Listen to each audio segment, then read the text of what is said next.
అది 1948 నుండి 2017 వరకు తయారు చేశారు. ఇంకా 2041వ సంవత్సరానికి గాను జనసంఖ్య అంచనాలను కూడా తెలియజేశారు. 1948వ సంవత్సరంలో భారతదేశంలోని హిందువుల జనాభా 88.2% కాగా ముస్లింలు 6%. 1951వ సంవత్సరంలో హిందువుల జనాభా 84.1% కాగా ముస్లింలు 9.8%. 2011వ సంవత్సరంలో హిందువుల జనాభా 73.2% కాగా ముస్లింలు 22.6%. 2017వ సంవత్సరంలో హిందువులు 68.6% కాగా ముస్లింలు 27.2%. 2021వ సంవత్సరంలో హిందువులు 65.7%, ముస్లింలు 32.8%గా అంచనా వేశారు.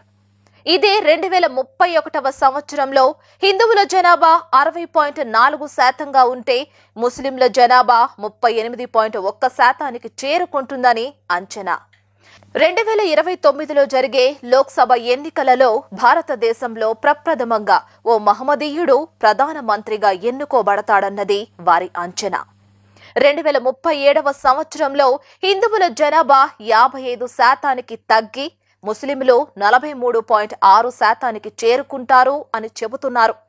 ఇక 2040వ సంవత్సరంలో హిందువుల జనాభా 30.5%కి పడిపోగా ముస్లింలు 66.9%కి చేరుకుంటారన్నది సర్వే అంచనా. ఇక 2041వ సంవత్సరానికి భారతదేశంలోని హిందువుల జనాభా 11.2%కి దిగజారి ముస్లింలు 84.5%కి చేరుకుంటారన్న భయంకర నిజాన్ని the institute of world demographics research తెలియజేసింది. ఇక ఇప్పుడు కూడా మనం సనాతన హిందూ ఐక్యత చూపలేకపోతే ఇక మన అంతం మనమే చూడవలసి వస్తుంది. అలా జరగకూడదు అని మీ మనస్సాక్షి చెబుతుంటే ఈ విషయాలను నీకు తెలిసిన 10 మంది సనాతన సోదరులకు తెలియచేయండి. మోదీజీ యొక్క 5 సంవత్సరాల పాలనలో ఈ దేశం అభివృద్ధి పట్టాలైతే ఎక్కిందా లేదా అనేది వేరే విషయం. కానీ ఒక్క అఫ్జల్ గురిని కూడా పుట్టనివ్వలేదు. మంచి రోజులంటే ఇవే మరి. గత 5 సంవత్సరాలలో ఎన్నడూ లేని విధంగా 676 మంది ఉగ్రవాదులను పైకి పంపించిన తర్వాత కూడా మోదీజీ దాయాది దేశంతో రండి కూర్చొని మాట్లాడుకుందాం అని అన్నారు. దీన్నే అంటారు పరస్పర చర్చల వాతావరణం తయారు చేయడం అని. ఒక్కో ఉగ్రవాది అంతమైపోతున్నాడు అని కాంగ్రెస్ సతమతమైపోతుంది. కాంగ్రెస్ కనుమరుగైపోతుందని ఉగ్రవాదులు సతమతమైపోతున్నారు. ఏమిటి సంబంధం? కాశ్మీరీ ఉగ్రవాది అయిన సయ్యద్ సలావుద్దీన్, ఇతడు హిజ్బుల్ ముజాహిదీన్ చీఫ్. వీడికి 12 మంది సంతానం. వీళ్ళందరికీ కాంగ్రెస్ పరిపాలనలో ప్రభుత్వ ఉద్యోగాలనిచ్చి సత్కరించింది. మోదీజీ పరిపాలన వచ్చిన తర్వాత 7 మంది సస్పెండ్ అయ్యారు. ఇంకా 2 ఎన్ఐఏ వాళ్లు అరెస్టు చేసి బొక్కలో వేశారు.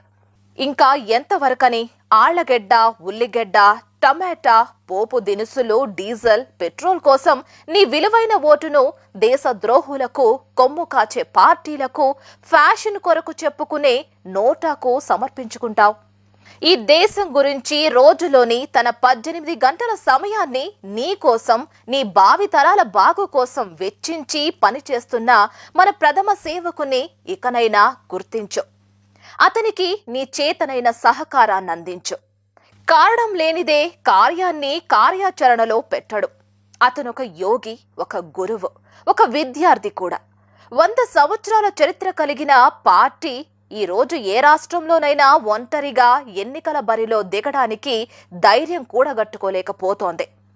మోదీ గారు ట్రంప్, పుతిన్, సింజో అబేతో తన స్నేహాన్ని పెంపొందించుకుంటుంటే ఇంకో పక్క రాహుల్ గాంధీ ఏమో కన్నయ్య, హార్దిక్ పటేల్తో స్నేహం. ఇది గాంధీ కుటుంబం తాహతు. గతంలో ఉగ్రమూకలు ముంబైలోని తాజ్ హోటల్ లోపలి వరకు చేరుకున్నారు. కానీ నేడు కాశ్మీర్ను కూడా దాటలేకపోతున్నారు. దీనినే అంటారు నోటు బందీ. ఇంకా 56 అంగుళాల ఛాతీ యొక్క దమ్ము అని. ట్రిపుల్ తలాక్, శ్రీరామ జన్మభూమి, ఆర్టికల్ 370, 35A అధికరణ రద్దు, ఎన్ఆర్సీ, సిఏబి లాంటి కఠినమైన బిల్లుల ఆమోదం. నిజంగా నా దేశం మారిపోతోంది.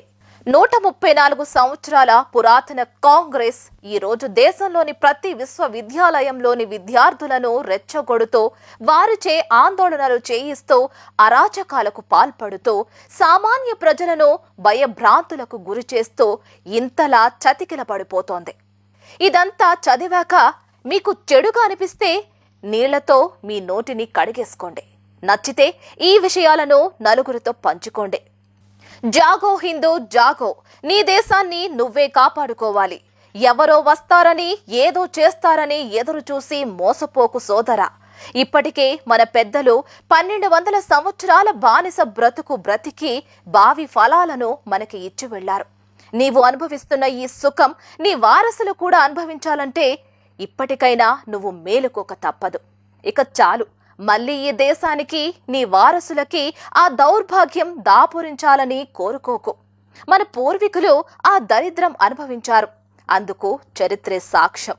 భావి తరాలకు ఆ దరిద్రాన్ని అంటనీయకు. భారత్ మాతాకి జై. నిజ నిజాల